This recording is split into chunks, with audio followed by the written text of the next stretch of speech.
السلام علیکم ورحمۃ اللہ وبرکاتہ۔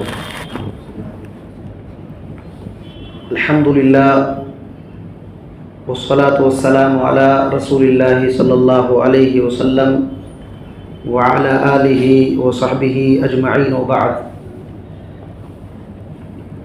تمام تعریف اللہ تعالیٰ ہی کے لیے لائق اور زیبا ہے، اور تمام نبیوں، رسولوں، پیغمبروں پر اللہ تعالیٰ کی رحمتیں، برکتیں نازل ہوں، خاص کر کے ہمارے آخری نبی جناب محمد الرسول اللہ صلی اللہ علیہ وسلم پر، جن کے ذریعے سے ہم کو صحیح دین، صحیح طریقہ، روشن راستہ معلوم ہوا ہے، جس میں کوئی اندھیرا، کوئی ٹیڑھاپن نہیں ہے۔ دیکھیے، اللہ کے فضل و کرم سے ہم لوگ ہر اتوار کو مغرب کے بعد بیٹھتے ہیں اور کچھ دینی باتیں سنتے ہیں، اور اللہ کے فضل و کرم سے ہم لوگ ایک کتاب پڑھ رہے ہیں، عقیدۃ السلف و اصحاب الحدیث۔ سلف صالحین، اصحاب الحدیث کا کیا عقیدہ ہے، اس کتاب کے اندر ذکر ہے، اور بہت ساری باتیں ہم لوگ پڑھتے پڑھتے آئے ہیں اور کتاب کے آخری حصے میں پہنچے ہیں۔ کتاب کے آخری حصوں میں بدعتی لوگوں کی پہچان، اہل سنت والجماعت کی پہچان، اور بدعتیوں سے کیسے رہنا ہے، اس کے تعلق سے ذکر ہے۔ تو دیکھیے، ہم لوگ آج کتابی سے شروع کرتے ہیں، دو چار باتیں سن لیتے ہیں۔ امام صابونی رحمۃ اللہ علیہ فرماتے ہیں کہ وَيَعْتَقِدُونَ أَنَّ اللَّهَ سُبْحَانَهُ خَلَقَ الشَّيَاطِينَ يُوَسْوِسُونَ لِآدَمِيِّينَ وَيَقْصِدُونَ الاستزلال لهم وَيَتَرَصَّدُونَ لهم۔ قال عز وجل وَإِنَّ الشَّيَاطِينَ لَا يُوحُونَ إِلَىٰ أَوْلِيَائِهِمْ لَيُجَادِلُوكُمْ وَإِنْ أَطَعْتُمُوهُمْ إِنَّكُمْ لَمُشْرِكُونَ۔ دیکھیے، فرماتے ہیں کہ اہل سنت والجماعت، اہل الحدیث کا یہ عقیدہ ہے کہ اللہ سبحانہ و تعالیٰ نے شیطانوں کو پیدا کیا ہے۔ اللہ تعالیٰ نے شیطانوں کو پیدا کیا ہے، اور یہ شیطان آدمی کو وسوسہ دیتے ہیں، انسان کو، آدمی کو وسوسہ پیدا کرتے ہیں، ان کے لیے جال اور مکر و فریب یہ کرتے ہیں تاکہ یہ گمراہ ہو۔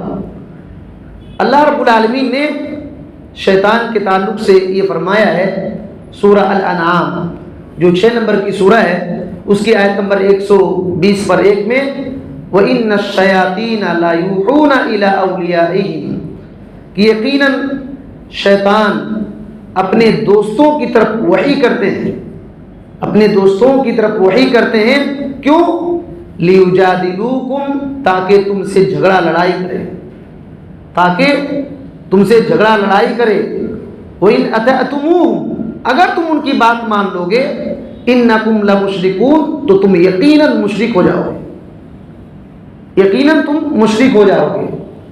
تو یہ اہل الحدیث کا یہ عقیدہ ہے کہ شیطان کو اللہ نے پیدا کیا ہے، شیطان اللہ کی مخلوق ہے، ان کا وجود ہے، ان کا وجود ہے، اور یہ انسانوں کو وسوسہ دیتے ہیں، اتنا وسوسہ میں یہ کر دیتے ہیں کہ دیکھیے مشرک بھی بنا سکتے ہیں، بندے کو شرک میں بھی دھکیل سکتے ہیں۔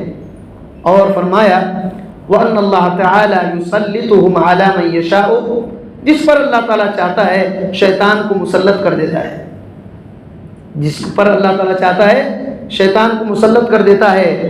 وَيَعْصِمُ مِن قَيْدِهِمْ وَمَكْرِهِمْ مَن يَشَاءُ، اور اللہ رب العالمین جس کے ساتھ چاہتا ہے اس کو شیطان کے مکر اور اس کے چال بازیوں سے بچا کر رکھتا ہے، محفوظ رکھتا ہے۔ تو اللہ رب العالمین نے پیدا کیا ہے، اللہ تعالیٰ ہی اس سے بچاتا ہے جس کو چاہتا ہے، اور جس پر چاہتا ہے شیطان کو مسلط کر دیتا ہے، بھیج دیتا ہے۔ اللہ رب العالمین نے یہ فرمایا سورہ الاسراء، جو سورہ بنی اسرائیل بھی اس کا نام ہے، اس کی آیت نمبر 60 پر 4 اور 60 پر 5 میں فرمایا وَاسْتَفْزِزْ مَنِ اسْتَطَعْتَ مِنْهُمْ بِصَوْتِكَ، کہ اے شیطان، ابلیس نے کہا تھا نا کہ میں وعدہ کرتا ہوں کہ تیرے بندوں کو گمراہ کر کے چھوڑوں گا. یہ اللہ تعالیٰ سے وعدہ کیا ہے شیطان نے، آگے پیچھے سے دائیں سے بائیں سے ہر جگہ سے حملہ کروں گا. تو اللہ تعالیٰ نے کہا وَاسْتَفْزِزْ مَنِ اسْتَطَعْتَ مِنْهُمْ، تو بہکاؤ جس کو تو طاقت رکھتا ہے، بہکا دے، بے صوتے کا، اپنی آواز سے جس کو چاہتا ہے بہکاؤ. وَأَجْلِبْ عَلَيْهِمْ بِخَيْلِكَ وَرَجْلِكَ وَشَارِكْهُمْ فِي الْأَمْوَالِ وَالْأَوْلَادِ وَعِدْهُمْ وَمَا يَعِدُهُمُ الشَّيْطَانُ إِلَّا غُرُورًا. فرمایا کہ اور ان پر اپنے سوارے اور پیادے کو دوڑاؤ اور چڑھاؤ، اور ان کے مال اور ان کی اولاد میں تو شریک ہو جا. اللہ تعالیٰ نے کہا جس کو تو طاقت رکھتا ہے اپنی آواز سے بہکا دے، اور جس پر چاہے تم اپنے سواری، اس کے جو لشکر ہیں شیطان کے، اپنے سواری اپنے پیادے کو چڑھاؤ اور ان کے مال ان کی اولاد میں تو شریک بن جاؤ. اور فرمایا کہ انہیں تو جھوٹے وعدہ دے، جس کو چاہتا ہے جھوٹے وعدہ دے. اور کہا انسانوں کو اللہ تعالیٰ نے، مومنوں کو سمجھایا کہ شیطان جو بھی وعدہ کرتا ہے وہ دھوکہ ہے، شیطان کا وعدہ دھوکہ ہے. اور پھر ایک بات اللہ تعالیٰ نے کہہ دیا، ان عبادی لیس لک علیہم سلطان، جو میرے حقیقی بندے ہیں اس پر تیرا غلبہ نہیں چلے گا، اس پر تیرا غلبہ نہیں چلے گا. وکفیٰ بربک وکیلا، اور تیرا رب کافی ہے، کارساز کرنے والا ہے، کام بنانے والا ہے. اس آیت کریمہ میں دیکھیے شیطان کے بارے میں ہمارا کیا عقیدہ ہونا چاہیے. اس آیت کریمہ میں کیا ہے کہ شیطان اپنی آواز سے بھی کسی کو گمراہ کر سکتا ہے، اپنی آواز سے کسی کو گمراہ کر سکتا ہے، بہکا سکتا ہے. اور اپنی سواریاں، اپنے پیدل چلنے والے اس کے لشکر جو ہے، انسانوں میں بھی اس کے لشکر ہے اور شیطان بھی اس کے لشکر ہے. شیطان جو ہے اپنے انسان کو بھی لشکر بنا کر رکھتا ہے، جو اس کے پیروکار ہے وہ اس کا لشکر بن جاتا ہے، اس کا لشکر بن جاتا ہے، اس کی جماعت بن جاتی ہے، اور یہ بہکانا شروع کرتا ہے دوسرے کو، یہاں تک کہ مال اور اولاد میں شریک بن جاتا ہے. آپ سوچیے، یہاں تک کہ مال اور اولاد میں شیطان شریک ہو جاتا ہے، اولاد میں بھی شریک ہو جاتا ہے. اسی وجہ سے نبی صلی اللہ علیہ وسلم نے دعا سکھایا کہ جب بیوی سے ملو تو یہ دعا پڑھو، بیوی سے ملو تو یہ دعا پڑھو، ورنہ شیطان بھی وہاں شریک ہو جاتا ہے. بات سمجھ میں آ رہی ہے؟ اولاد میں بھی شرکت کر جاتا ہے، مال میں شریک ہو جاتا ہے. جب مال بندہ رکھے اور اس کو صحیح سے استعمال نہ کرے تو شیطان کیا کہا اللہ تعالیٰ نے. اور کیا ہم لوگ بات سنتے ہیں نا کہ زیادہ خرچہ کرنے والا شیطان کا بھائی ہے، فضول خرچی کرنے والا، ہاں فضول خرچی کرنے والا شیطان کا بھائی ہے. کہا کہ نہیں کہا؟ تو مال میں شریک ہوتا ہے شیطان، اور اولاد میں بھی شریک ہوتا ہے. وعدہ دلاتا ہے اور لیکن اس کا وعدہ دھوکے کا ہوتا ہے، اس کا وعدہ دھوکے کا ہوتا ہے، غرور کا ہوتا ہے. اللہ تعالیٰ نے کہہ دیا جو میرا حقیقی بندہ ہے اس کو تو بہکا نہیں پائے. اسی وجہ سے عقیدہ صحیح کرنا چاہیے. آپ اگر غور کریں گے ابن القیم رحمۃ اللہ علیہ نے سورہ ناس کی تفسیر کیا ہے، سورہ ناس کی تفسیر کیا ہے، اس میں انہوں نے ذکر کیا ہے کہ شیطان کے 6 جال ہوتے ہیں، شیطان کے 6 جال ہوتے ہیں. سب سے پہلا جال وہ پھینکتا ہے بندوں کو مشرک بنانے کے لیے، شرک میں مبتلا کرنے کے لیے. اگر بندہ اس میں پھنس نہیں پاتا تو پھر بدعت کا جال پھینکتا ہے، بدعت کا جال پھینکتا ہے، بدعت میں پھنسانا چاہتا ہے. اس سے بھی بچ کر نکل گیا، اس سے بھی بچ کر کے نکل گیا تو پھر کبیرہ گناہ میں مبتلا کرتا ہے. کبیرہ گناہ دیکھیے، یعنی پیچھا نہیں چھوڑے گا وہ. اسی وجہ سے انہوں نے کیا کہا، جس کو اللہ بچائے گا وہی بچے گا، جس کو اللہ بچائے گا وہی بچے گا. اور کون کس کو اللہ بچائے گا؟ جو میرا حقیقی بندہ ہے، تیرا بس نہیں چلے گا اس پر، حقیقی بندہ جس کا توحید مضبوط ہے، جس کا بدعات وغیرہ سے دور رہتا ہے، شیطان کا بس اس پر نہیں چلے گا، دین میں نقصان نہیں پہنچا سکتا ہے. تو یہ بات ہے. تو وہ کیا کرتا ہے؟ کبیرہ گناہ میں مبتلا کرتا ہے، اس میں بھی نہیں کر پایا تو کیا کرتا ہے؟ حرام کام میں مبتلا کرتا ہے، حرام کام میں مبتلا کر دیتا ہے.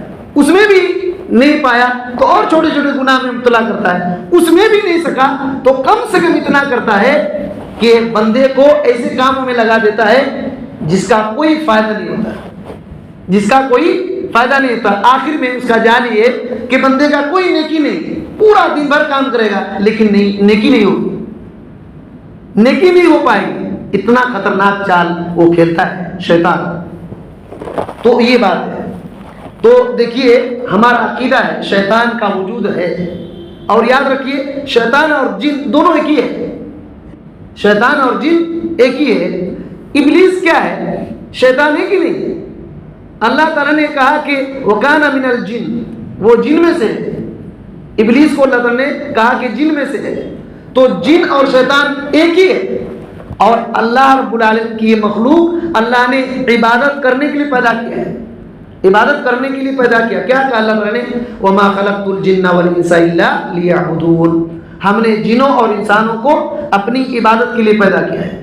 تو وہ بھی مکلف ہیں، وہ بھی مکلف ہیں. اللہ تعالیٰ نے ان کو پیدا کیا ہے اپنی عبادت کے لیے، لیکن ان کے کچھ ایسے صفات ہیں جو انسانوں میں نہیں ہیں، جو انسانوں میں نہیں. ایک بات یہاں دیکھیے، جو جن ہے نا،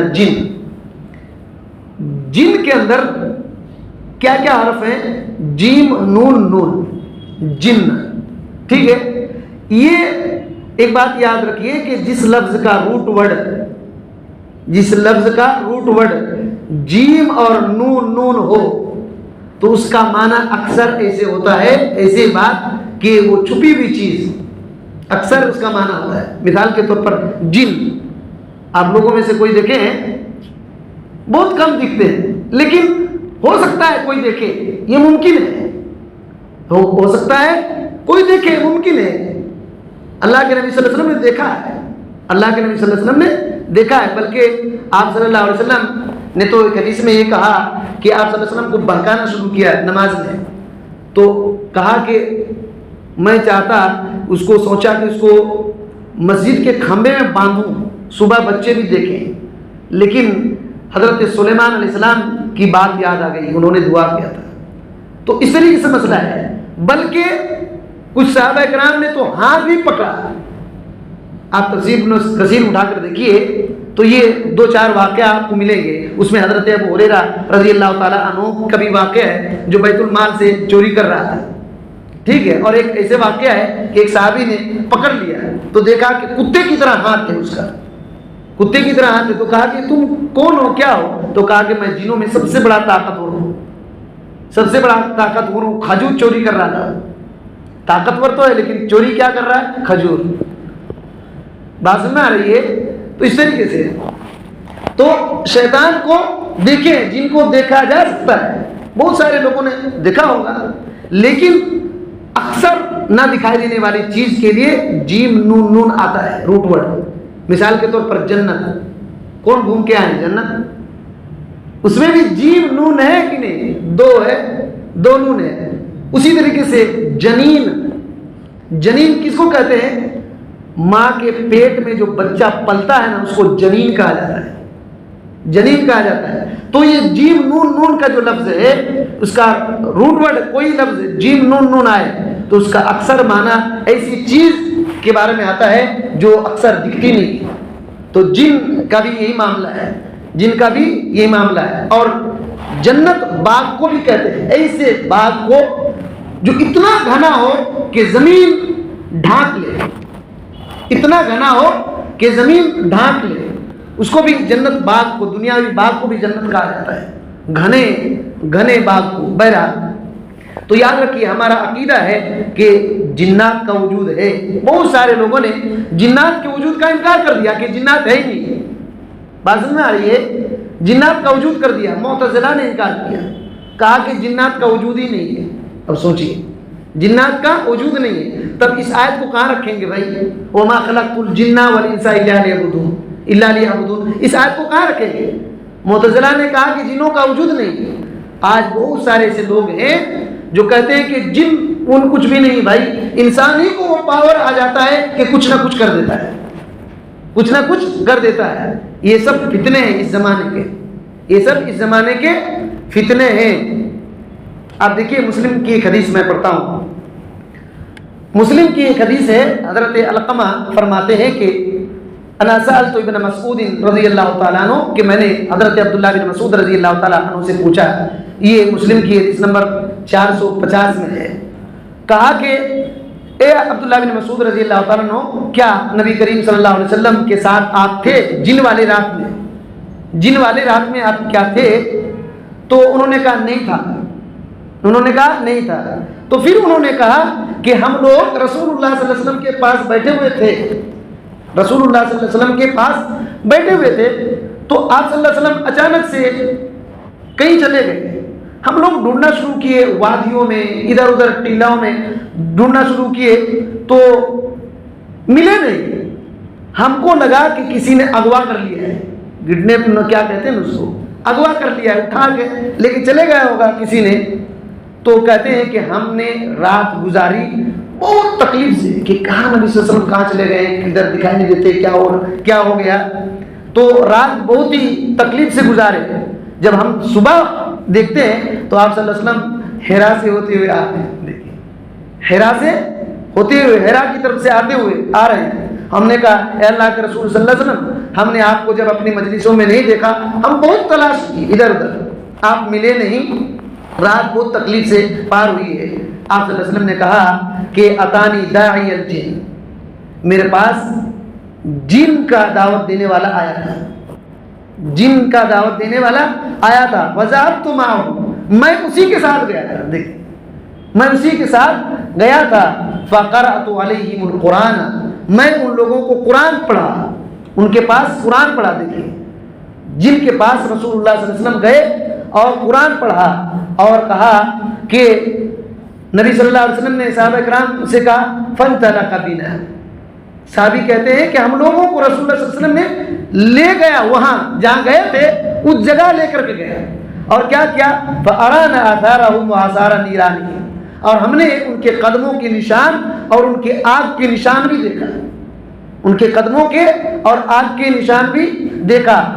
اور انہوں نے جب جنہوں نے پوچھا ہمارا کھانا کیا ہے، کیونکہ دیکھیے جن میں سے بہت سارے لوگ مسلمان ہوتے ہیں، جن کوئی کافر ہوتے ہیں، کوئی عیسائی ہوتے ہیں، کوئی کیا ہوتا ہے، آپ لوگوں کو یہ بات معلوم ہے کہ نہیں معلوم ہے؟ تو یہ ایسا مسئلہ ہے، تو خود سورہ جن اٹھائیے نا، آپ کو معلوم ہو جائے گا۔ سورہ جن میں یہ بات ہے کہ جنوں کی ایک جماعت ادھر ادھر تلاش کر رہی تھی، وادی تیہ میں آئے، آپ صلی اللہ علیہ وسلم نے تلاوت کیا تو جنوں کی جماعت نے سنا، اور سن کر کے اپنے یہاں گئے، اپنا جو ان کا قبیلہ کیا ہے گئے، اور ان لوگوں کا کہا ہم نے عجیب قرآن سنا اور ہم نے اس پر ایمان بھی لایا۔ تو ایسا ہے۔ بہرحال ان لوگوں نے جنہوں نے کہا کہ ہمارا کھانا کیا ہے، تو آپ صلی اللہ علیہ وسلم نے کہا ہڈی، ایسے ہڈی جس پر اللہ کا نام لیا گیا، جیسے جس پر اللہ کا نام لیا گیا اور بسم اللہ کر کے کھاتے ہیں نا، وہ ہڈیاں ہم پھینکتے ہیں تو ہڈیاں ان کے لیے کھانے کا سامان بن جاتے ہیں۔ اللہ کے نبی صلی اللہ علیہ وسلم نے کہا کہ ان ہڈیوں میں بہت زیادہ گوشت آ جاتا ہے۔ بات سمجھ میں آ رہی ہے؟ ان کے لیے، گرچہ ہم کو نہیں دکھائی دیتا ہے کہ ہڈیوں میں تو گوشت نہیں ہے، لیکن ان کے لیے اللہ تعالیٰ پیدا کر دیتا ہے۔ یہ اللہ کے نبی صلی اللہ علیہ وسلم نے کہا ہم اس پر ایمان لاتے ہیں، ہم اس پر ایمان لاتے ہیں۔ اور کہتے ہیں کہ جانوروں کے مینگنی جو گوبر وغیرہ ہے تو وہ ان کا کھانا ہے، جنوں کا وہ کھانا ہے۔ اسی وجہ سے نبی صلی اللہ علیہ وسلم نے کہا فلا تستنجوا بہما، ہڈی اور گوبر سے استنجا نہ کرو۔ استنجا پانی سے یہ افضل ترین پاکی ہے۔ اگر پانی نہ ملے تو مٹی ڈھیلے وغیرہ سے استنجا کرتے ہیں، تو اگر سوکھا ہوا گوبر وغیرہ ہے، ہڈی ہے، تو اس کو استنجا میں استعمال نہیں کرنا چاہیے۔ نبی صلی اللہ علیہ وسلم نے روکا اور کہا فَإِنَّهُمَا طَعَامُ إِخْوَانِكُمْ، یہ ہڈی اور گوبر تمہارے بھائی جنوں کا کھانا ہے، تمہارے بھائی جنوں کا کھانا ہے۔ اس حدیث کی شرح میں شیخ ابراہیم بن صالح المحیمید حافظ اللہ جدہ کے بہت بڑے عالم ہیں، بہت بڑے عالم ہیں. انہوں نے بہت ساری کتابیں بھی لکھی، خوارج پر انہوں نے زبردست کتاب لکھی ہے. انہوں نے درس دیتے ہوئے اسی حدیث کو پڑھا اور جو بیٹھے ہوئے شاگرد ان سے کہا کہ کیا کیا تم لوگ اس حدیث سے مسئلہ جانے ہو؟ تو پوچھتے گئے، بتاتے گئے، تو آخر میں انہوں نے کہا اس حدیث سے معلوم ہوتا ہے کہ جن بھی صحابی ہو سکتے ہیں، جن بھی صحابی ہو سکتے ہیں. اب بات سمجھ میں آ رہی ہے؟ جن بھی صحابی ہو سکتے ہیں. یہ شیخ دکتور ابراہیم بن صالح المحیمید حافظ اللہ نے اسی حدیث کی شرح میں کہا تھا کہ ان لوگوں نے ایمان لایا. کیونکہ کس کو کہتے ہیں؟ صحابی جو نبی کریم صلی اللہ علیہ وسلم کو ایمان کی حالت پر دیکھا ہو، ایمان کی حالت میں انتقال کیا ہو. یہ ان کی شرح کی جو میں نے بتایا. اور انہوں نے یہ بھی کہا، تعجب کی بات ہے، صرف اتنا ہی نہیں کہا کہ جن بھی خوارج ہو سکتے ہیں، بدعتی ہو سکتے ہیں، کافر ہو سکتے ہیں، مسلمان ہو سکتے ہیں، عیسائی ہو سکتے ہیں. اور ایسا ہوتا ہے جن غیر مسلم بھی جن ہوتے ہیں. بات سمجھ میں آ رہی ہے؟ مسلمان بھی ہوتے ہیں. تو ایسی بات ہے. اور امام ابن تیمیہ رحمۃ اللہ علیہ فرماتے ہیں کہ جنات انسانوں، جانوروں، سانپ، بچھو، اونٹ، گائے، کھچر، گدھے، پرندوں وغیرہ کی شکل بدل سکتے ہیں. اور حدیث میں یہ بات ہے نا کہ ایک اژدہا کی شکل میں بن گیا تھا. ایک صحابی نے اپنی بیوی کو دیکھا دروازے پر تو غیرت میں آ گیا اور نیزے سے اسے اشارہ کیا. تو بیوی نے کہا کہ نیزہ اس کو سنبھالیے، گھر میں دیکھیے کیا ہے. تو دیکھیں کہ سانپ ہے تو مارے تو سانپ بھی مر گیا، صحابی بھی مر گیا. یہ جنگ خندق کے موقع پر ایسا ہوا تھا. تو آپ صلی اللہ علیہ وسلم نے پھر کہا کہ اس طریقے سے جن جو ہے، جن مدینے میں کئی اس سے بہت سارے جن ہیں، اگر تم سانپ دیکھو تو اس طرح کرو. آپ صلی اللہ علیہ وسلم نے پھر ہدایت دیا. تو شکل بدل سکتے ہیں، شکل بدل سکتے ہیں. حضرت نبی کریم صلی اللہ علیہ وسلم کے ایک صحابی کی بات ہے، عثمان بن ابو العاص. یہ ابن ماجہ کے حدیث نمبر 3540 پر 8 میں ہے. کہتے ہیں کہ اللہ کے نبی صلی اللہ علیہ وسلم نے مجھ کو طائف کا عامل بنایا. زکوٰۃ وغیرہ کلیکشن کرتے ہیں تو اس طریقے سے بنایا عثمان بن ابو العاص رضی اللہ تعالیٰ عنہ کو. تو کہتے ہیں کہ میں گیا وہاں، میں نماز پڑھ رہا تھا وہاں جا کر کے طائف میں. تو میں نماز میں عجیب خیال پاتا تھا. تو میں نے کیا سواری اٹھایا، نبی صلی اللہ علیہ وسلم کے پاس آیا اور میں کیا پڑھتا تھا مجھ کو بھی معلوم نہیں ہوتا تھا کہ نماز میں کیا کر رہا ہوں. تو سواری اٹھایا، نبی صلی اللہ علیہ وسلم کے پاس پہنچا تو نبی صلی اللہ علیہ وسلم نے عامل بنا کر کے بھیجا ہے. کچھ ہی دن میں چلے آئے تو آپ صلی اللہ علیہ وسلم نے کہا کہ ابن ابی العاص ہو، ابھی تو بھیجا گیا، ابھی کیسے چلے آئے؟ تو کہا ہاں میں ابن ابی العاص ہی ہوں، اللہ کے رسول صلی اللہ علیہ وسلم. تو کہا کہ مسئلہ کیا ہے، کیا مسئلہ ہے، کیوں آئے؟ تو کہتے ہیں میں نے کہا یا رسول اللہ اراد لی شیء فی صلاتی حتی ما ادری ما اصلی. اے اللہ کے رسول، نماز میں ایسی باتیں میں دیکھتا ہوں کہ پتہ ہی نہیں چلتا کہ میں نماز پڑھا کہ نہیں پڑھا، کیا کر رہا ہوں سمجھ ہی نہیں آ رہا ہے. تو آپ صلی اللہ علیہ وسلم نے کہا کہ ذاک الشیطان، وہ شیطان ہے جو تمہارے دل میں یہ ڈال رہا ہے اور نماز میں بھی ایسا مسئلہ کر رہا ہے، وہ شیطان ہے. اور کہا کہ قریب آ جاؤ. حضرت عثمان ابن ابی العاص رضی اللہ عنہ کو کہا کہ قریب آ جاؤ. تو کہتے ہیں میں قریب گیا اور آپ صلی اللہ علیہ وسلم کے پاس بیٹھا. تو آپ صلی اللہ علیہ وسلم نے سینے پر کیا مارا اور اپنے ہاتھ سے مارا اور کہا کہ منہ کھولو، اور پھر کہا کہ اخرج عدو اللہ، اے اللہ کے دشمن تو باہر نکل. اللہ کے نبی صلی اللہ علیہ وسلم نے اس صحابی رسول کو کہا کہ ان کو سینے پر یہ کر کے کہا کہ اے اللہ کے دشمن باہر نکل. تو حضرت عثمان ابن ابی العاص رضی اللہ عنہ کہتے ہیں کہ اس طرح سے آپ صلی اللہ علیہ وسلم نے 3 بار کیا. تو پھر کیا ہوا، میرے اب پوری عمر میں کبھی بھی ایسا خیال نہیں کیا، کبھی پوری عمر میں کبھی بھی میں اپنی عمر کی قسم کھاتا ہوں ما احسبہ خالطنی بعد، میں اس کے بعد کبھی بھی ایسا معاملہ نہیں دیکھا. تو آپ سوچئے کہ شیطان اتنا خطرناک ہے، شیطان اتنا خطرناک ہے. تو انسان کو گمراہ کرنے کے لیے ایسے وسوسہ ڈالتا ہے.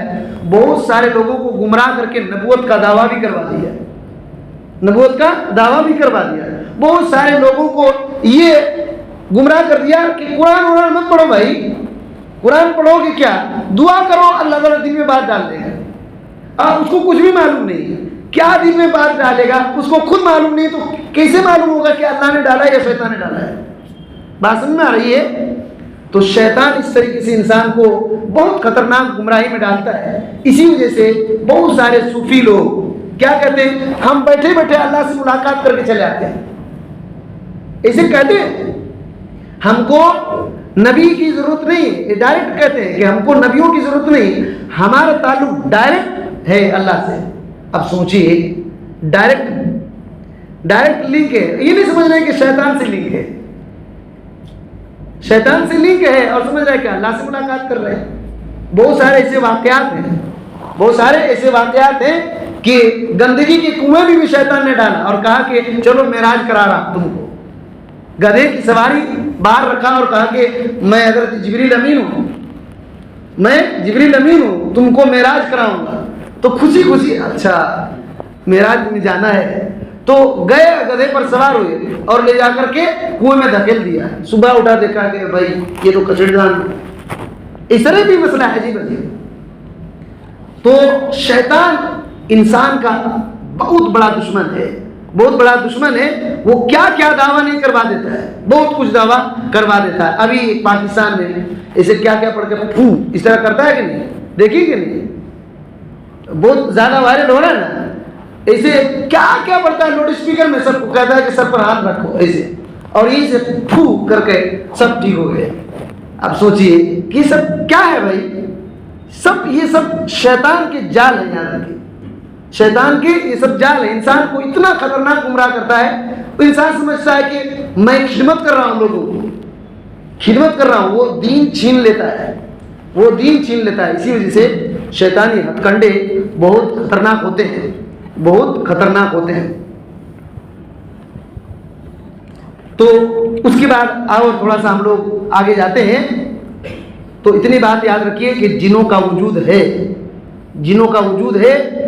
جن شیطان انسان کے باڈی میں خون کی طرح دوڑ سکتے ہیں, یہ حدیث میں بات ہے, یہ حدیث میں بات موجود ہے. اور آگے بڑھتے ہیں, کہتے ہیں وَيَشْهَدُونَ أَنَّ فِي الدُّنْيَا سِحْرًا وَسَحْرًا, کہ اہل حدیث اس بات کی گواہی دیتے ہیں کہ دنیا میں جادو ہے اور جادوگر بھی ہے. دنیا میں جادو ہے اور جادوگر بھی ہیں. إِلَّا أَنَّهُمْ لَا يَضُرُّونَ أَحَدًا إِلَّا بِإِذْنِ اللَّهِ, لیکن جادو اور جادوگر اللہ کی اجازت کے بغیر کوئی بھی نقصان نہیں پہنچا سکتے, کوئی بھی نقصان نہیں پہنچا سکتے. اللہ رب العالمین سورہ بقرہ میں آیت نمبر 102 میں کہا وَمَا هُمْ بِضَارِّينَ بِهِ مِنْ أَحَدٍ إِلَّا بِإِذْنِ اللَّهِ, کہ وہ کسی کو بھی نقصان نہیں پہنچا سکتے بغیر اللہ کی اجازت کے. اللہ کی اجازت کے بغیر کسی کو نقصان نہیں پہنچا سکتے. یہ ہمارا عقیدہ ہے, یہ ہمارا عقیدہ ہے کہ جادو نبی کریم صلی اللہ علیہ وسلم پر بھی ہوا تھا. بخاری میں لبید بن عاصم یہودی تھا, لبید بن عاصم یہودی تھا, نبی صلی اللہ علیہ وسلم پر جادو کرا دیا. تو اس طریقے سے حضرت عمر رضی اللہ تعالیٰ عنہ کے زمانے میں کئی بڑے بڑے جادوگر بھی تھے اور ان کو قتل بھی کیا گیا, ان کو قتل بھی کیا گیا. آگے امام صابونی رحمۃ اللہ علیہ کہتے ہیں وَمَنْ سَحَرَ مِنْهُمْ, جو آدمی جادو سیکھتا ہے, وَاسْتَعْمَلَ السِّحْرَ, اور جادو کا کام اختیار کرتا ہے, پیشہ اختیار کرتا ہے, جادو سیکھتا ہے, جادو کا پیشہ اختیار کرتا ہے. وَاعْتَقَدَ أَنَّهُ يَضُرُّ أَوْ يَنْفَعُ بِغَيْرِ إِذْنِ اللَّهِ, اور جو آدمی یہ عقیدہ رکھتا ہے کہ اللہ کی اجازت کے بغیر جادو نفع دے سکتا ہے اور نقصان دے سکتا ہے, فقد کفر باللہ, اس نے اللہ کا کفر کیا, اللہ کے ساتھ اس نے کفر کیا, اللہ رب العالمین کے ساتھ اس نے کفر کیا.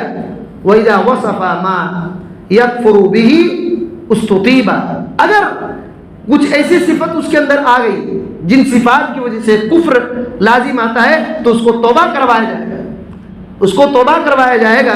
فَإِن تَابَ, اگر توبہ کر لے تو ٹھیک ہے. وَإِلَّا غُرِبَتْ عُنُقُهُ, اگر توبہ نہیں کرتا ہے تو اس کی گردن اڑا دی جائے گی, اس کی گردن اڑا دی جائے گی۔ وَإِذَا وَصَفَ مَا لَيْسَ بِكُفْرٍ، اگر کچھ ایسی صفت ہے جو کفر نہیں لازم ہوتی ہے یا ایسی باتیں کرتا ہے جو سمجھ میں نہیں آتی، جادوگر اکثر ایسی باتیں کرتے ہیں کہ سمجھ میں نہیں آتی، کالا پانی لال پانی اترو اترو عجیب عجیب کہتے ہیں، آدمی کو سمجھ میں نہیں آتا۔ جادو اسی طریقے سے ہوتا ہے، یا ایسے لکھیں گے نا آپ پڑھ کر تھک جائیے، نہیں سمجھ میں آئے کیا لکھ رہا ہے۔ اور کچھ تاریخ سے کھولے گئے بڑے بڑے کافروں کے نام اس میں ہیں، ابلیس، فرعون، حامان، قارون، اس طرح ان کے نام ہیں۔ اس طرح کھولا گیا اور دیکھا گیا تو ان کے نام نکلے۔ بہرحال کہتے ہیں کوئی ایسی بات کرے جو سمجھ میں نہیں آتا ہے تو اس سے روکا جائے گا، اس کو روکا جائے گا کیسے نہ کرو۔ فَإِنْ عَادَ، اگر پھر بھی کر رہا ہے تو پھر اس کو سزا دی جائے گی، اس کو سزا دی جائے گی، حد لگائی جائے گی۔ اور کہتے ہیں وَإِنْ قَالَ، اگر کہے السِّحْرُ لَيْسَ بِحَرَامٍ، جادو حرام نہیں ہے، وَأَنَا أَعْتَقِدُ إِبَاحَتَهُ، اور میں اس کے جائز ہونے کا عقیدہ رکھتا ہوں، مباح ہونے کا عقیدہ رکھتا ہوں، اگر کوئی ایسا کہے وَجَبَ قَتْلُهُ، تو اس کا قتل کرنا واجب ہو جاتا ہے، اس کا قتل کرنا واجب ہوتا ہے۔ کیوں؟ لِأَنَّهُ اسْتَبَاحَ مَا أَجْمَعَ الْمُسْلِمُونَ عَلَى تَحْرِيمِهِ، کیونکہ مسلمانوں کا جس پر حرام ہونے کا اجماع ہے، اتفاق ہے، اس کو وہ مباح اور جائز سمجھ رہا ہے، اس کو وہ مباح اور جائز سمجھ رہا ہے۔ آج کل جادو بہت سارے لوگ شوق سے دیکھتے ہیں، جادو بہت سارے لوگ شوق سے دیکھتے ہیں۔ یاد رکھیے جو بھی جادو سیکھتے ہیں اس کا دین ختم ہو جاتا ہے، اس کا دین ختم ہوتا ہے۔ نبی کریم صلی اللہ علیہ وسلم نے جو مہلک گناہ ہیں ان میں سے ایک چیز جادو کو بھی بیان کیا ہے، اور آپ صلی اللہ علیہ وسلم نے خود کہا ہے کہ جادوگروں کی حد قتل ہے۔ اور حضرت عمر رضی اللہ تعالیٰ عنہ کے زمانے میں 3 جادوگروں کو قتل بھی کیا گیا تھا، جادوگروں کو قتل بھی کیا گیا تھا۔ تو اتنی بات یاد رکھیے کہ جادو جو ہے بہت خطرناک ہے، اور جادو کے ذریعے سے بندہ کافر ہو جاتا ہے، جادو کے ذریعے سے بندہ کافر ہو جاتا ہے۔ جادو 2 قسم کے، ابن حسینی رحمۃ اللہ علیہ نے بخاری کی شرح میں یہ ذکر کیا ہے کہ جادو کی 2 قسم ہیں۔ ایک قسم سے بندہ اسلام ہی سے، ملت ہی سے نکل جاتا ہے، کفر اکبر کر دیتا ہے، اسلام سے نکل جاتا ہے۔ اور کچھ ایسے جادو ہیں کہ وہ اسلام سے تو نہیں نکلتا لیکن اتنی بڑی وہ غلطی ہی ہے کہ اس کو قتل کیا جائے۔ بات سمجھ میں آ رہی ہے؟ غلطی ہی اتنی بڑی ہے کہ وہ اس کو قتل کر دیا جائے حد جاری کرتے ہوئے۔ لیکن ایک بات یاد رکھیے، ہم اور آپ قتل نہیں کر سکتے، وہ اسلامی حکومت اس کی سزا دے گی، اس کی سزا دے گی۔ تو جادو آج بھی ہے، جادو کیا سمجھ رہے ہیں ختم ہو گیا؟ جادو ہے ابھی بھی۔ اور ایک جماعت ہے روحیہ، ایک جماعت روحیہ ہے، تو وہ کیا کرتے ہیں؟ وہ کہتے ہیں کہ ہم آتماؤں سے، روحوں سے بات کرتے ہیں، ہم آتما سے بات کرتے ہیں۔ وہ کیا کرتے ہیں کہ ایک روم چھوٹا سا بناتے ہیں، چھوٹا سا روم بالکل تنگ، اس میں بیٹھ کر کے اس میں اپنا کام کرتے ہیں، وہ سمجھتے ہیں کہ ذکر کر رہے ہیں۔ شیطان نے ایسا باندھا ہے ان کو، یہ سمجھ رہے ہیں کہ ہم ذکر کرتے ہیں اور اللہ وہ پاور دیتا ہے کہ روحوں سے بات کریں۔ اب سوچئے نبی صلی اللہ علیہ وسلم اتنے بڑے پیغمبر ہونے کے بعد کبھی کسی روح سے بات کیا؟ سنیں کہ حضرت ابوبکر صدیق رضی اللہ تعالیٰ عنہ نبی کریم صلی اللہ علیہ وسلم سے بات کیے، عمر رضی اللہ تعالیٰ عنہ نے نبی صلی اللہ علیہ وسلم سے ان کی روح سے بات کیے۔ یہ اپنے وقت کے تقویٰ کے پار تھے، اس سے بڑھ کر کسی کا تقویٰ ہو سکتا ہے؟ تو جو آدمی یہ کہے کہ ہم روحوں سے بات کرتے ہیں، اپنے ایسے عمل کرتے ہیں کہ اتنا پاور آ جاتا ہے کہ روح سے بات کرتے ہیں، وہ کیا حضرت ابوبکر صدیق رضی اللہ تعالیٰ عنہ سے زیادہ تقویٰ والا ہے کیا؟ اور آندھرا پردیش میں یہ بہت زیادہ ہے، یاد رکھیے، روحوں سے بات کرنے کا معاملہ بہت زیادہ ہے۔ دیہات میں عورتیں آتی ہیں اور ایک ٹک ٹک ٹک ٹک بجاتے رہتی ہے، وہ کیا کرتی ہے گھر میں؟ اور روپیہ لے کر کے سمجھتی ہے کہ وہ مردوں سے بات کرائے گی۔ میں پوچھا کہ کیا ٹک ٹک لے کر کے گھومتی رہتی ہے؟ تو کسی نے کہا کہ یہ آ کر کے ان کے گھر میں کوئی مردہ ہوتے ہیں نا، کوئی گزر گئے ہیں تو ان کے جسم میں آتا ہے، وہ بات کرتے ہیں۔ اب سوچیے ایسے ہوتا ہے۔ جب تک جادوگر کافر نہیں بنائے گا تب تک ایسا کام نہیں کروائے گا، یاد رکھیے۔ شیطان سے مدد لے کر کے ایسے کرتا ہے۔ اور جادوگر کی بہت سارے پہچان ہیں، جادوگر کی بہت ساری پہچان ہے، اس میں سے ایک پہچان ہے ایک دم گندا سندا رہے گا، ایک دم گندا سندا رہے گا اور کم نہائے گا، وہ نماز چھوڑے گا، یہ بھی جادوگر کی پہچان ہے۔ اور اسی طریقے سے ڈوری باندھ کر کے، دھاگا باندھ کر کے، گرا لگا کر پھونکنا، یہ بھی جادوگر کی نشانی ہے۔ سورہ ناس میں یہ بات تو ہے، عقد جو ہے کیا ہے؟ گرا لگانا، گرا لگانا۔ بہت سارے حافظ صاحب بنتے ہیں، مسجد کے امام ہیں اور پیر میں دھاگا باندھتے ہیں اور کالا دھاگا۔ خبردار رہیے، چاہے حافظ ہو یا عالم ہو، کیا بھی ہو، یہ بہت ڈینجر ہے، یہ بہت ڈینجر ہے، یہ جادو والا عمل ہے۔ اور اس میں بھی خاص گرا لگاتے ہیں، 3 گرا، 5 گرا، 4 گرا، اس طرح لگاتے ہیں۔ اور اگر کوئی آدمی اپنے ماں کا نام پوچھے، اپنے ماں کا نام پوچھے یا گھر سے کپڑا لانے کے لیے کہے پسینہ والا، سمجھ لیجئے کہ یہ جادو کرے گا۔ جادو کے ذریعے سے ہمارے مصیبت کو دور کرنا چاہتا ہے، بندہ اس میں جا کر کے پھنس جاتا ہے۔ تو ایسے بہت زیادہ ہے اس دنیا میں، پہلے سے زیادہ ابھی جادو ہے، پہلے سے زیادہ جادو ہے۔ تو جادوگر کے پاس جو بھی جاتا ہے ان کو سچ مان لیتا ہے۔ بہت خطرناک عقیدہ ہے، بہت خطرناک عقیدہ ہے۔ تو جادو بھی حرام ہے، جادو کا پیشہ اختیار کرنا بھی حرام ہے، اور جادوگر کا اسلام میں کوئی رشتہ ناتا نہیں، کوئی رشتہ ناتا نہیں ہے۔ وہ اصل میں مسلمان ہی نہیں ہے، اصل میں مسلمان نہیں ہے۔ کئی ایسے جادوگر کی کہانی پڑھیں گے تو اس کی زندگی دیکھیں گے تو پریشان ہے۔ ایسے جادوگر کے کئی واقعات خود علماء نے لکھا ہے۔ ایک جادوگر اپنا بیان کر رہا ہے کہ میں 15 سال محنت کیا اور نماز روزہ نہیں کیا، گندا سندا رہنا، نماز روزہ کچھ بھی نہیں کرتا تھا، گندا سندا رہنا، لیکن میرے پورے بچے مر گئے۔ بعد میں چل کر کے اس کو احساس ہوا کیا میں نے کیا، تو اس کے استاد نے کہا تھا مسلمانوں کا یہ علم مسلمان نہیں سیکھتے، مسلمان نہیں سیکھتے، جس نے جادو سکھایا اسی نے کہا کہ یہ مسلمانوں کا علم نہیں ہے، اس سے مت سیکھو، لیکن پھر بھی سیکھنا سیکھ گیا، اور اس نے بعد میں افسوس بڑا کیا ہے اور اپنا واقعہ ذکر کیا ہے۔ ایسے بہت سارے واقعات ہیں۔ بہرحال تو جادو سے بچیے اور جادوگروں سے بچیے۔ جادوگری ابھی بہت زیادہ ہے، ابھی بہت زیادہ ہے۔ اسی طریقے سے آگے دیکھیے، ہم لوگ دیکھتے ہیں یہ اہل الحدیث کا عقیدہ ہے۔ بہت سارے لوگ جادو کا انکار کرتے ہیں، بہت سارے لوگ جادو کا انکار کرتے ہیں۔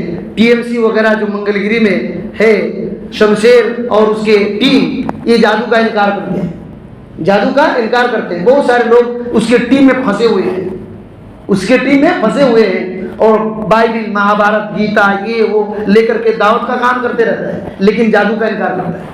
یہ اہل الحدیث کا، اہل سنت والجماعت کا، مسلمانوں کا ہی عقیدہ نہیں۔ یاد رکھیں، جو بھی آج گمراہ فرقے پیدا ہوتے ہیں، ہر گمراہ فرقے پیچھے گمراہ فرقوں کا عقیدہ لیتا ہے۔ یہ معتزلہ کا عقیدہ ہے، یہ معتزلہ کا عقیدہ ہے، جہمیہ کا عقیدہ ہے کہ جادو نہیں ہے۔ اور بہت سارے لوگ ایسے ہیں کہ انسانوں کے اندر ایک پاور آ جاتی ہے، اسی کو جادو کہتے ہیں، لیکن ایسی بات نہیں، جادو حرام ہے۔ آگے ہم لوگ دیکھتے ہیں کہ اہل الحدیث کا آداب کیا ہے، اہل الحدیث کا آداب کیا ہے، اہل الحدیث کون ہوتے ہیں، یہ چیپٹر بہت اہم ہے، ہم کو دیکھنا چاہیے۔ بہت سارے لوگ اہل حدیث کہتے ہیں، لیکن تولیں گے تو اہل حدیث کی طرح نہیں رہتے، ان کو سکھانے کی ضرورت ہے، ان کو سکھانے کی ضرورت ہے۔ بہت سارے لوگ جماعت اسلامی کا کرتا پہن کر کے ہم اہل حدیث ہیں، اہل حدیث کو خوش کرنے کے لیے، اہل حدیث نہیں ہوتے وہ۔ بات سمجھ میں آ رہی ہے؟ جماعت اسلامی اخوانی کا کرتا پاجامہ پہن لیا، اہل حدیث نہیں ہوتا۔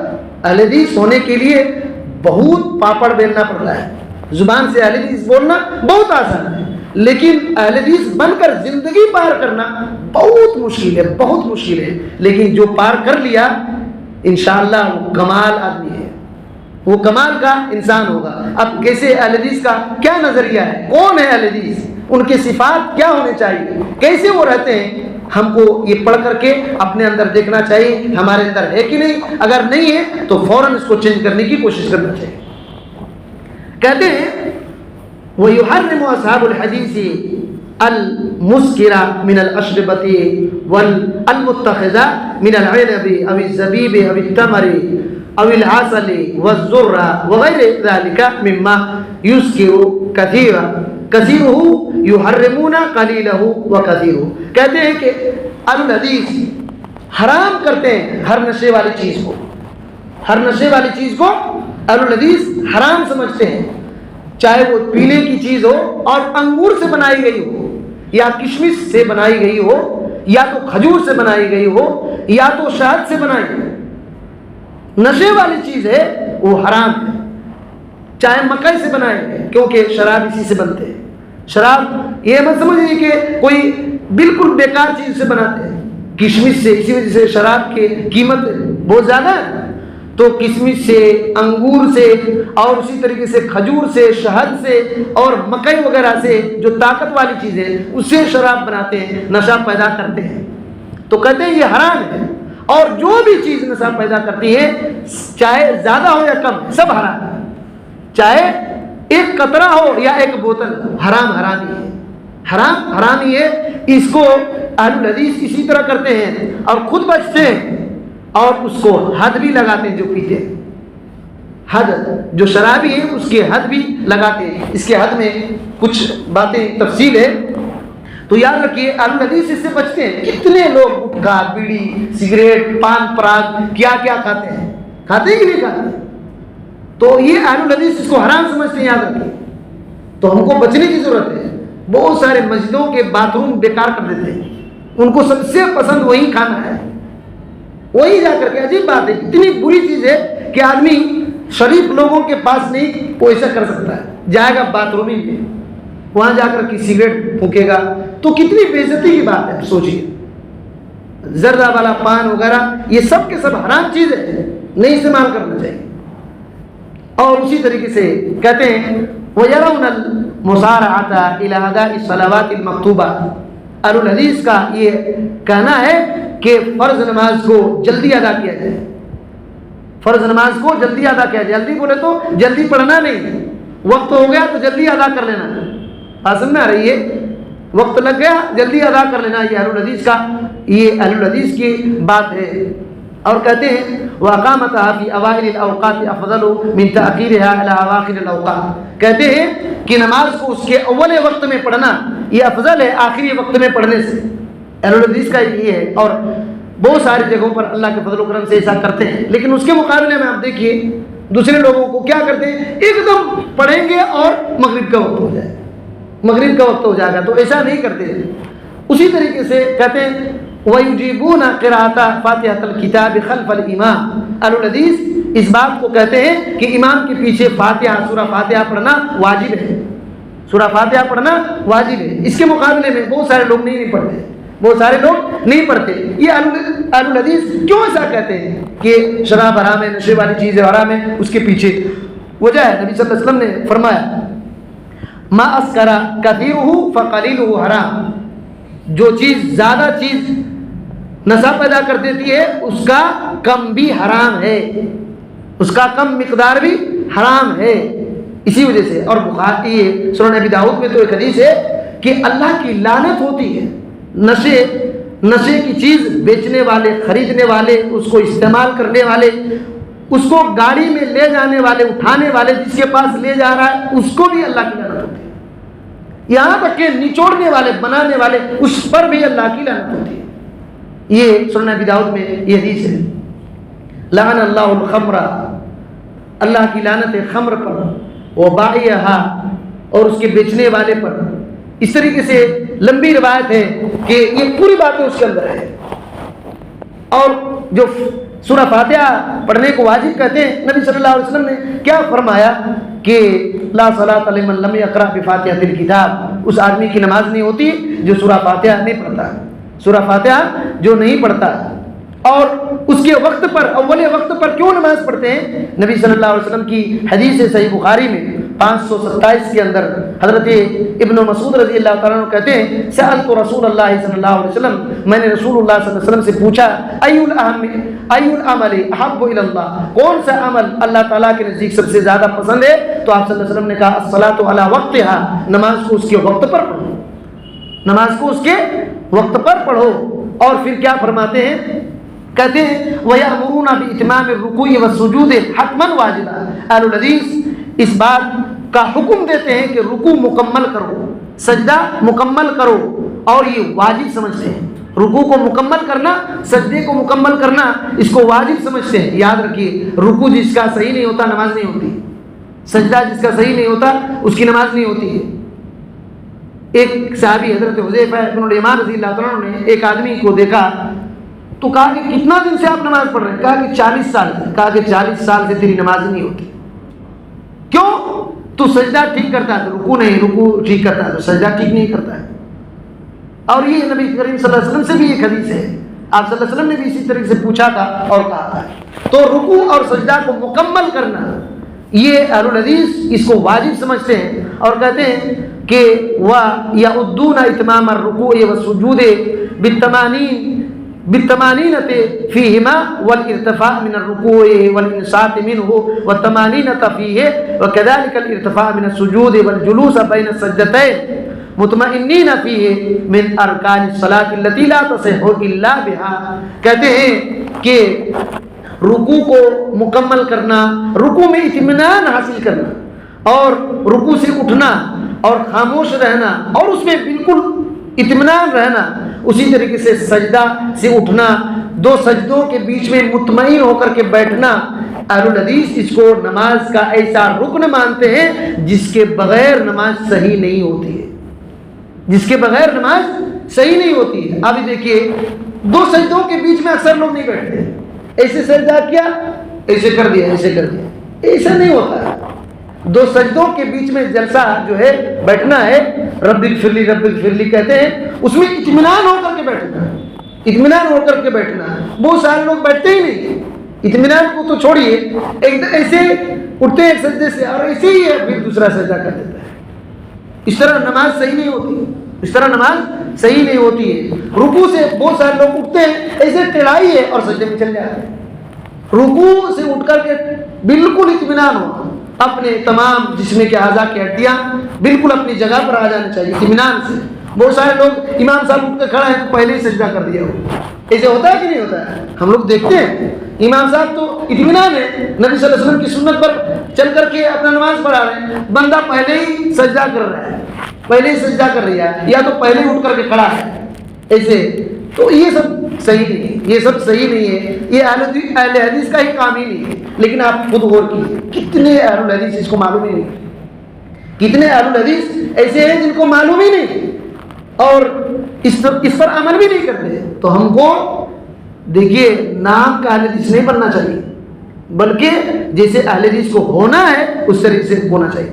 اور دیکھیے اور آگے ہم لوگ سنتے ہیں وَيَتَوَاصَوْنَ بِقِيَامِ اللَّيْلِ لِلصَّلَاةِ بَعْدَ الْمَنَامِ۔ اہل الحدیث وصیت کرتے ہیں، کس بات کی وصیت کرتے ہیں؟ اللہ اکبر، یہ بات جو ہے نا بہت کم لوگ اللہ کے بندے سے ہیں۔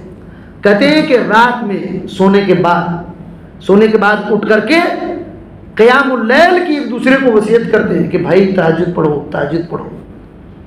آج یہ بہت ختم ہو رہا ہے اس طرح سے، یہ چیز بہت ختم ہو گئی۔ اور کہتے ہیں وَبِصِلَةِ الْأَرْحَامِ عَلَى اخْتِلَافِ الْحَالَاتِ، کہتے ہیں چاہے گرچہ حالات کتنوں مختلف ہو لیکن پھر بھی رشتہ داری کو جوڑ کر رکھنے کی وصیت کرتے ہیں۔ اہل الحدیث رشتے کو جوڑ کر رکھنے کی وصیت کرتے ہیں، کیونکہ دیکھیے حدیث میں ہے، نبی صلی اللہ علیہ وسلم نے کہا جو رشتے کو توڑتا ہے اللہ تعالیٰ فرماتا ہے میں اس کو توڑتا ہوں۔ یہ حدیث ہے، جو آدمی رشتے کو جوڑتا ہے میں جوڑتا ہوں، جو توڑتا ہے اس کو میں توڑ دیتا ہوں، یہ حدیث ہے۔ اسی وجہ سے کتنوں حالات مختلف ہو جائیں، لڑائی جھگڑے کیا کیا ہوتے رہتے ہیں انسان کو، لیکن رشتہ داری کو جوڑ کر رکھنے کی وصیت اہل الحدیث کرتے ہیں۔ وَإِفْشَاءِ السَّلَامِ، سلام کو عام کرنے کی وصیت کرتے ہیں۔ وَإِطْعَامِ الطَّعَامِ، کھانا کھلانے کی وصیت کرتے ہیں۔ وَالرَّحْمَةِ عَلَى الْفُقَرَاءِ وَالْمَسَاكِينِ وَالْإِيتَامِ، اور فقیروں، مسکینوں اور یتیموں پر رحم کرنے کی وصیت کرتے ہیں، فقیروں، مسکینوں اور یتیموں پر رحم کرنے کی وصیت کرتے ہیں۔ والاہتمام بامور المسلمین، مسلمانوں کے کاموں کا خیال رکھنے کی وصیت کرتے ہیں۔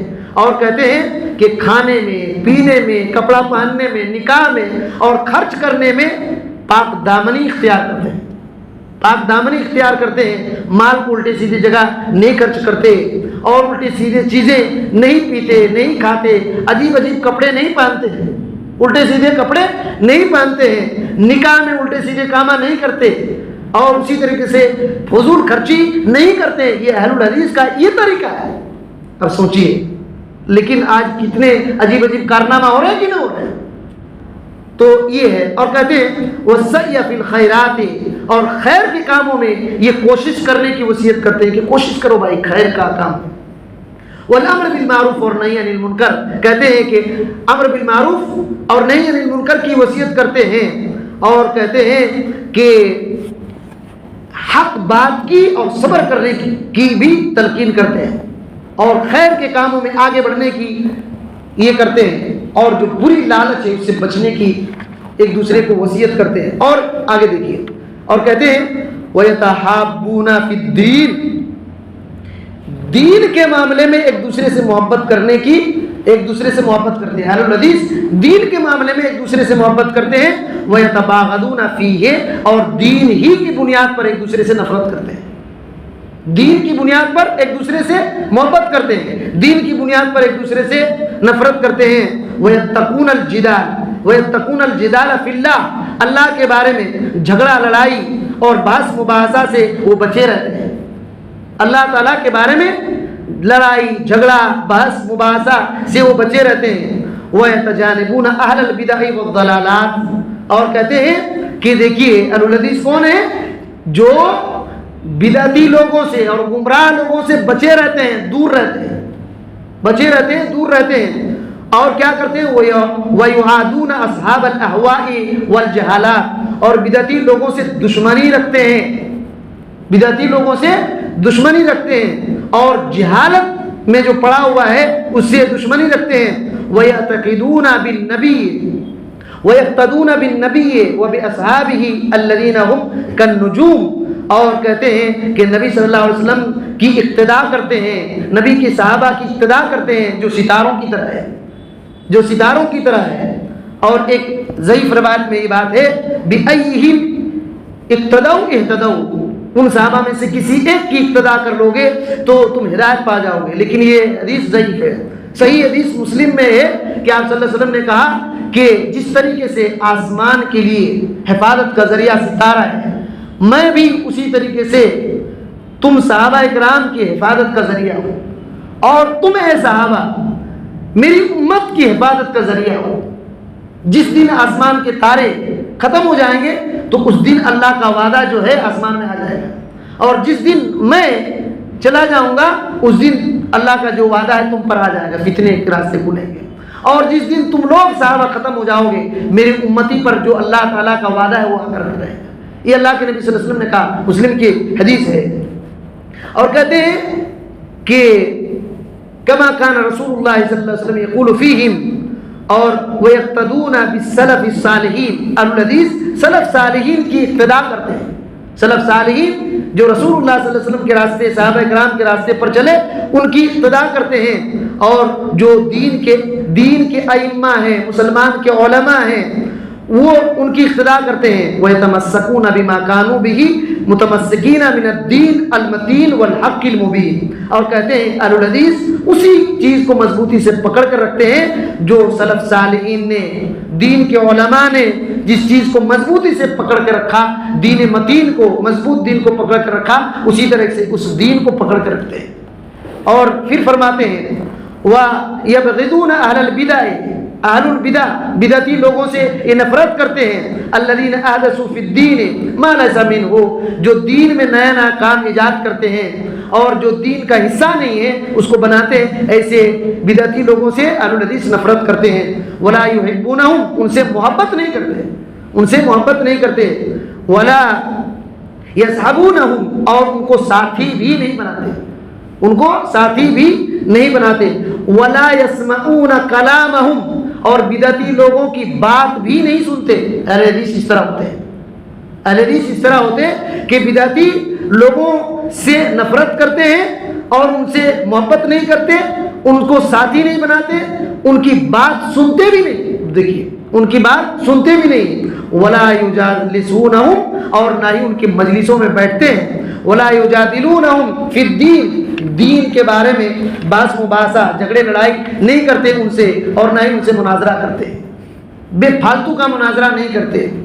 اور وَيَرَوْنَ صَوْنَ آذَانِهِمْ عَنْ سِمَاعِ أَبَاطِيلِهِمْ الَّتِي إِذَا مَرَّتْ بِالْآذَانِ وَقَرَتْ فِي الْقُلُوبِ غَرًّا. کہتے ہیں کہ ایسے اہل باطل کی باتوں کو سننے سے اپنے کان کی حفاظت کرتے ہیں. دیکھیں اللہ اکبر. اہل حدیث کے کون ہیں؟ کہتے ہیں کہ باطل لوگوں کی بات کو سننے سے اپنے کان کی حفاظت کرتے ہیں, اپنے کان کی بھی حفاظت کرتے ہیں. ایسی بات جو اگر ان کے کان میں پڑ جائے تو کان کے راستے میں دل تک پہنچ جاتی ہے اور دل کو نقصان پہنچا دیتی ہے. ایسی بات سننے سے بھی اپنے کان کو بچاتے ہیں. اور کہتے ہیں اور وہ دل میں جب بات آ جاتی ہے تو وسوسے, خطرناک فاسد عقیدے آتے ہیں. اور یہی بات اللہ تعالیٰ نے سورہ الانعام میں کہا ہے. یہ جو اہل الحدیث کا یہ عقیدہ بنا اور یہ ان کا جو طریقہ ہے کہ بدعتیوں سے نفرت کرنا, ان کی باتوں کو سننا نہیں, کان کو بھی حفاظت کرنا, یہ کہاں سے آ گیا؟ یہ عقیدہ اپنے سے بنا لیا؟ نہیں ہے ایسا. قرآن مجید میں ہے, سورہ الانعام میں آیت نمبر 60 پر آج میں اللہ تعالیٰ نے کیا کہا؟ وَإِذَا رَأَيْتَ الَّذِينَ يَخُوضُونَ فِي آيَاتِنَا فَأَعْرِضْ عَنْهُمْ حَتَّى يَخُوضُوا فِي حَدِيثٍ غَيْرِهِ. جب تم ایسے لوگوں کو دیکھو جو ہماری آیتوں میں نکتہ چینی کر رہے ہیں, بعض مباحثہ کر رہے ہیں, تو ان سے الگ ہو جاؤ, دور ہو جاؤ, ان سے دور ہو جاؤ یہاں تک کہ وہ دوسری باتوں میں آ جائے. تو یاد رکھیے یہ اہل الحدیث کا عقیدہ ہے. تو ایسے سے ہمارے جیسے اسلاف گزرے ہیں, کئی بدعتی آتے اور کہتے ایک آیت پڑھوں گا, تو کہتے تھے کہ آیت مت پڑھو, کہتے کہ ایک حدیث سناتا ہوں, کہتے تھے کہ مت سنا, اور اپنے بچوں کو بھی کہتے تھے کان میں انگلی ڈال لو, اور خود بھی انگلی ڈال لیتے تھے, خود بھی انگلی ڈال لیتے تھے. ابھی تو کیا ہے, بہت تماشا کھڑا ہے بھائی, بہت عجیب عجیب باتیں ہیں, نام حدیث رکھتے ہیں لیکن ایک دم بدعتیوں سے مست ہے, گھوم رہا ہے, اٹھ رہا ہے, اس کی بات سن رہا ہے, اس کے بیان سن رہا ہے, اور یہی آگے چل کر کیا کہتا ہے, حدیث کون لکھا؟ کہتے ہیں کہ نہیں کہتے؟ حدیث کہاں سے آ گئی بھائی؟ ہم کو قرآن ہی کافی ہے. ہم دیکھو کسی جماعت کا نام نہیں لیں گے, ہم صرف مسلمان کہیں گے. ایک طرف کیا ہے کہ کہہ رہا ہے کہ میں اہل حدیث ہوں, اور ایک طرف کیا کہہ رہا ہے کہ ہم کسی جماعت کا نام نہیں لیں گے, ہم صرف کہیں گے کہ ہم مسلمان ہیں. یہ کہاں سے آیا؟ الٹے سیدھے لوگوں کے پاس بیٹھ کر کے, بدعتیوں کے بیان سن کر کے, اور اپنے کان کی حفاظت نہ کر کے, اپنے کان کی حفاظت نہ کر کے. بہت سارے بدعتی سوشل میڈیا میں بہت ایکٹیو ہیں, ان کے بیان سن سن کر کے ڈاکٹر اسرار احمد, کوئی تو جاوید احمد غامدی کو سن رہا ہے, جاوید احمد غامدی کو سن رہا ہے, کوئی یا دلی کے ایک یہ تھے نا مولانا وحید الدین خان, مولانا وحید الدین خان, اس کے سن کر کے دماغ خراب کر لیا اور حدیث کا انکار کا راستہ کھول لیا. اور کتنے لوگ اس طریقے سے گمراہ ہو چکے ہیں, کتنے لوگ اس طرح گمراہ ہو چکے ہیں. اسی وجہ سے میں پہلے بھی کہا تھا, آمین اور رفع الیدین کرنا صرف اہل حدیث نہیں ہوتا, اہل حدیث کا یہی طریقہ ہے, یہی طریقہ ہے. بات سمجھ میں آ رہی ہے؟ یونس بن عبید رحمۃ اللہ علیہ, یہ بات میں پہلے بھی کئی مرتبہ کہہ چکا ہوں.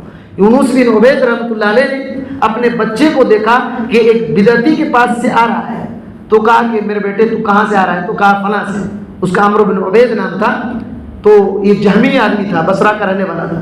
تو کہا کہ میں وہاں سے آ رہا ہوں. تو یونس بن عبید رحمۃ اللہ علیہ نے کہا کہ بیٹا تو کسی ہجڑا کے پاس آتا تو مجھ کو یہ پسند ہے, لیکن کسی تو بدعتی کے پاس بیٹھ کر کے آ رہا ہے یہ مجھ کو پسند نہیں. کیوں بولے تو ہجڑا کیا کروائے گا؟ زیادہ سے زیادہ زنا کروائے گا, یہ کبیرہ گناہ ہے. یہی ہوتا ہے نا, ہجڑا یہ عجیب عجیب چیزیں دکھا دیتا ہے, اس کو پھنسا دیتا ہے, شہوات میں مبتلا کر دیتا ہے. لیکن بدعتی تو دین ہی خراب کر دے گا, بدعتی دین ہی خراب کر دے گا, عقیدہ چھین لے گا. اسی وجہ سے یاد رکھیے اہل الحدیث اسی طرح ہوتے ہیں جو اس کتاب میں آپ نے سنا.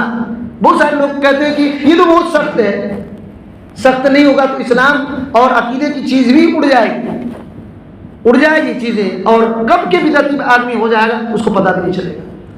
اور آج کل جماعت اسلامی کا اتنا ہوا چل رہا ہے, اتنا ہوا چل رہا ہے کہ آدمی کب جماعت اسلامی بن گیا ہے اس کو پتہ بھی نہیں ہے, کب اخوانی بن چکا ہے اس کو پتہ بھی نہیں ہے.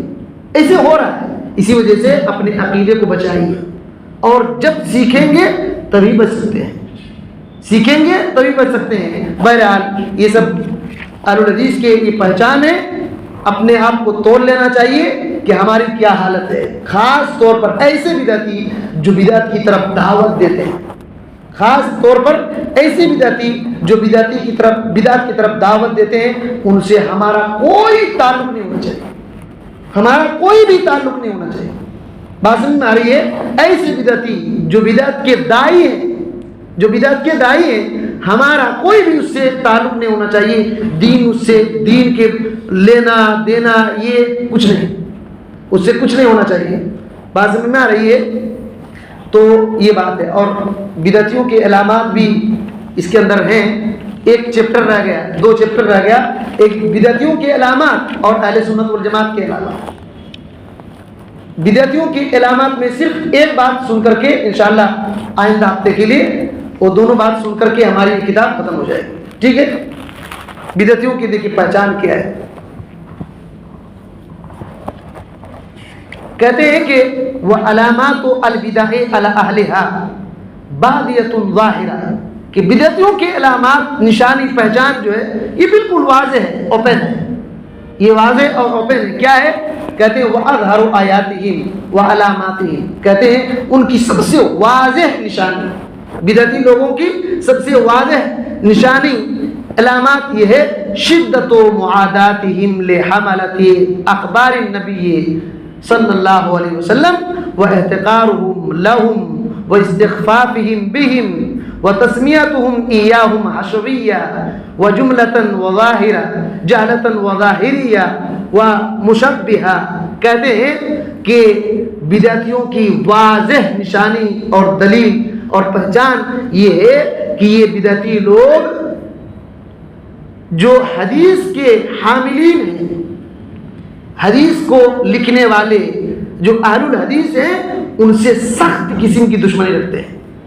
سب سے بڑی پہچان یہ بدعتیوں کی ہے کہ اہل الحدیث یعنی حدیث کو لکھنے والے، حدیث کے حاملین سے دشمنی رکھتے ہیں، جو نبی صلی اللہ علیہ وسلم کی حدیث کو اٹھائے ہوئے ہیں۔ یاد رکھیے اس زمین پر محدثین اہل الحدیث اگر اپنا کام چھوڑ دیتے تو دنیا گمراہ ہو جاتی۔ یہ محدثین ہی تو نبی صلی اللہ علیہ وسلم کے اٹھنے بیٹھنے کھانے اور کیا عقیدہ کیا ہونا چاہیے، یہاں تک کہ ہر چیز کو نبی صلی اللہ علیہ وسلم کی باتوں کو لکھا، اور اتنا زیادہ احتیاط سے لکھا کہ سننے والا کون ہے، اس کا استاد کون ہے، اس کا اخلاق کیسا تھا، بازار میں چلتے پھرتے تو کھاتا نہیں تھا، جھوٹ تو نہیں بولتا تھا، یہ تو بھول تو نہیں گیا۔ ان تمام چیزوں کو دیکھ کر کے انہوں نے پورا پرکھ کر لکھا ہے۔ بات سمجھ میں آ رہی ہے؟ لیکن بدعتی انہی لوگوں سے دشمنی کرتے ہیں سب سے زیادہ۔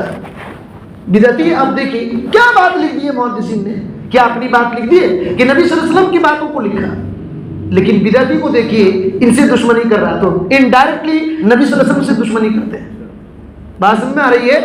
اور کہتے ہیں کہ ان کو حقیر جانتے ہیں، بدعتی لوگ ان کو حقیر جانتے ہیں، ان کو ہلکا سمجھتے ہیں، اور ان کا نام کبھی حشویہ رکھتے ہیں، کبھی حشویہ رکھتے ہیں، کبھی جاہل کہتے ہیں، کبھی دہریہ کہتے ہیں، کبھی مشبہہ کہتے ہیں۔ اہل الحدیث کا یہ الگ الگ نام بدعتی لوگ رکھتے ہیں۔ حشویہ ایسے گمراہ خطرناک ہے جو ان کا یہ ہے کہ عذاب والی آیتیں جو حقیقت نہیں بس ایک ڈانٹ ہے۔ بات سمجھ میں آ رہی ہے؟ کہتے ہیں کہ عذاب والی آیتیں حدیثیں وغیرہ ایک ڈانٹ کی طرح ہے، ایک ڈانٹ کی طرح ہے، اور یہ لوگ حدیث وغیرہ کو نہیں مانتے، اور کہتے ہیں کہ یہ لوگ جاہل ہیں، یہ ظاہری ہیں۔ ظاہری بولے تو قرآن و سنت پر سختی کے ساتھ عمل کرنے والے کو کہتے ہیں یہ بھائی فرقہ جاہلیہ سے تعلق رکھتے ہیں۔ شیخ عبدالباری فتح اللہ مدنی کو جو دریاباد کے بانی ہیں، ان کو بہت سارے لوگ کہتے ہیں کہ ظاہریت کی طرف زیادہ مائل ہیں، لیکن ہم لوگ بہت قریب سے دیکھا ہے سنت کے بڑے پابند ہیں، سنت کے بڑے پابند ہیں۔ اس کو لوگ سختی سمجھتے ہیں، اس کو لوگ سختی سمجھتے ہیں، اور نام کیا کر دیتے ہیں؟ ظاہری آدمی۔ اس آدمی کو جو اس پر الزام لگا رہا ہے اس کو معلوم ہی نہیں کہ سنت کس کو کہتے ہیں، سنت پر عمل نہیں کر رہا ہے، دوسرے پر الزام لگا رہا ہے، تو ایسے حالت ہے۔ اور مشبہہ کہتے ہیں، مشبہہ کیوں کہتے ہیں؟ مشبہہ اس فرقے کو کہتے ہیں، حالانکہ مشابہہ سے ہمارا کوئی تعلق نہیں، ظاہریہ سے ہمارا کوئی تعلق نہیں۔ مشابہہ اس فرقے کو کہتے ہیں جو لوگ اللہ کی صفات کو انسان کی صفات سے مثال دے کر سمجھاتے ہیں۔ کہتے ہیں اللہ کا ہاتھ انسان کے ہاتھ کی طرح ہے، تو یہ غلط ہے. وہ لوگ بدعتی ہم لوگ کو مشبہ کہتے ہیں. کیوں بولے تو ہم لوگ اللہ کا ہاتھ مانتے ہیں, اللہ کا چہرہ مانتے ہیں, اللہ کا پیر مانتے ہیں, اللہ کا وجود مانتے ہیں, اور یہ ہمارا عقیدہ ہے. تو بدعتی لوگ اللہ کا ہاتھ نہیں مانتے, ہاتھ کی تعبیر کر کے قبضہ قدرت کہتے ہیں, اللہ کا چہرہ نہیں, اللہ کا ہے, اللہ سنتا نہیں, اس طرح کہتے تو کہتے ہیں ہم لوگ ثابت کرتے ہیں تو ہم کو کہتے ہیں کہ مشبہ ہے. حالانکہ مشبہ سے ہمارا کوئی تعلق نہیں. ہم اللہ کے ہاتھ کو اللہ کی طرح مانتے ہیں, کسی انسان سے تشبیہ نہیں دیتے. بات سمجھ میں آ رہی ہے؟ اور کہتے ہیں وہ لوگ, ان کا عقیدہ یہ ہے بدعتیوں کا کہ رسول اللہ صلی اللہ علیہ وسلم کے جو حدیثیں ہیں اس میں علم نہیں ہے, اس میں علم نہیں ہے. اور علم تو وہ ہے جو ان کے طرف شیطان بھیجتا ہے, ان کو شیطان جو سکھاتا ہے اور اسی کو سمجھتے ہیں کہ علم ہے. جی نبی صلی اللہ علیہ وسلم کی حدیث میں علم نہیں رہے گا تو کہاں سے علم رہے گا؟ تو یہ جتنے بھی حدیث کے دشمن ہیں آپ ان کے اندر دیکھیں گے بدعتیں آ جاتی ہیں.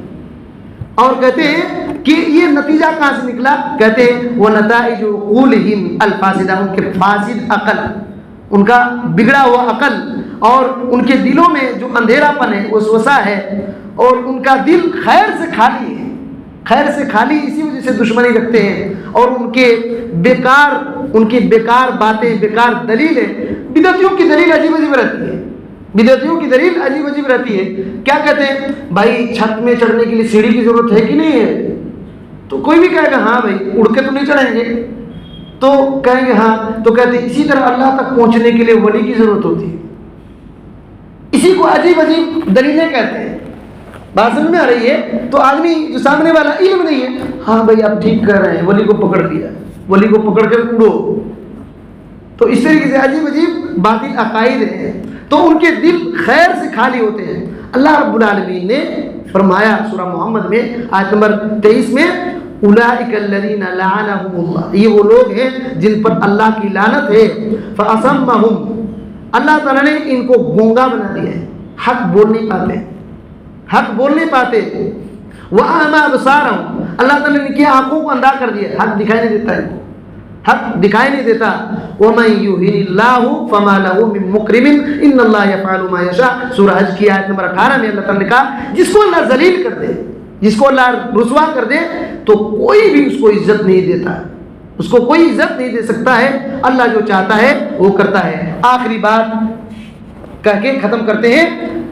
احمد بن سنان القطان رحمۃ اللہ علیہ کہتے ہیں لیس فی الدنیا مبتدع, لیس فی الدنیا مبتدع الا وهو یبغض اہل الحدیث.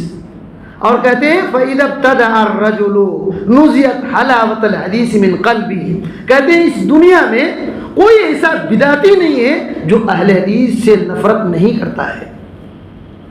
بات سمجھ میں آ رہی ہے؟ اس دنیا میں کوئی بھی ایسا بدعتی نہیں ہے جو اہل حدیث سے نفرت نہیں کرتا ہے. ہر بدعتی اہل حدیث سے دشمنی اور نفرت کرتا ہے. اہل حدیث سے دشمنی کرنا ہی بدعتی کی پہچان ہے, چاہے کیا بھی بولے. کیونکہ اہل الحدیث, سب سے بڑے اہل الحدیث صحابہ تھے, تابعین تھے, محدثین تھے, اور جو بھی ان کے طریقے پر چلے گا قرآن حدیث میں وہ اہل حدیث ہے, وہ اہل حدیث ہے. تو کہتے ہیں کہ اس دنیا میں کوئی ایسا بدعتی نہیں ہے جو اہل حدیث سے دشمنی اور نفرت نہیں کرتا ہو. کہتے ہیں فَإِذَا ابْتَدَعَ الرَّجُلُ, جب کوئی آدمی بدعت پیدا کرتا ہے, نُزِعَتْ حَلَاوَةَ الْحَدِيثِ مِنْ قَلْبِهِ, جب کوئی بدعت پیدا کرتا ہے تو اس کے دل سے حدیث کی مٹھاس ختم ہو جاتی ہے, چھین لی جاتی ہے.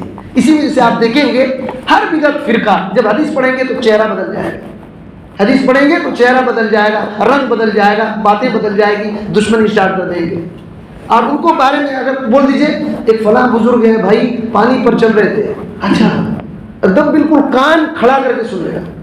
تو ایسی حالت ہے. یہ سب بدعتیوں کی پہچان ہے. اللہ تعالیٰ سے دعا کرتے ہیں کہ اللہ تعالیٰ ہمیں ان باتوں کو صحیح صحیح سمجھنے کی توفیق دے, اور نبی کریم صلی اللہ علیہ وسلم کے طریقہ, صحابہ کرام کے طریقہ, تابعین کے طریقہ, ہمارے سلف صالحین کا طریقہ کو سیکھنے, سمجھنے, اس کو قبول کرنے, اپنی زندگی میں لانے کی توفیق دے.